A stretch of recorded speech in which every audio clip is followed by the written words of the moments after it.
Hi, hello, வணக்கம். இங்கே பாருங்கள், இது என்ன செடின்னு தெரியுதா? கண்டுபிடிங்க.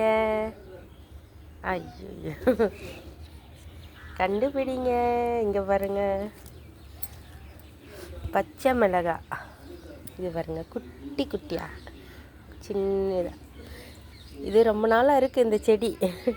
ஆனால் பச்சை மிளகா வரவே இல்லை. நான் கூட சொல்லியிருப்பேன், நிறைய பூ வைக்குது, காய் வரலன்னு சொல்லி. இப்போ பாருங்கள், நிறைய பூ கொட்டிடுச்சு. இருந்தாலும் இப்போ பாருங்கள், நிறைய காய் வந்திருக்கு. இதுதா பாருங்கள், பச்சை மிளகா நம்ம வீட்லேயே பாருங்கள் நிறைய பூ இருக்குது. ஒரே ஒரு செடி தான் இது. அந்த ஒரு செடி கொஞ்சம் ஹைட்டாக தான் வந்துருச்சு. ஏன்னா இது ரொம்ப நாளாக இருக்குது.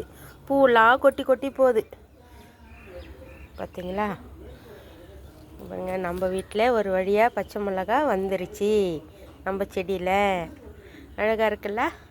இது ஒன்றும் பெரிய அதிசயம் இல்லை. இருந்தாலும் நம்ம ஒரு செடி நட்டு அதில் ஒரு பூ வந்து ஒரு காய் காய்ச்சிருக்குன்னா அது நமக்கு நம்ம மனசுக்கு கொஞ்சம் சந்தோஷம். கொஞ்சம் இல்லை, நிறையவே சந்தோஷம். பாருங்கள், நல்லாயிருக்கு.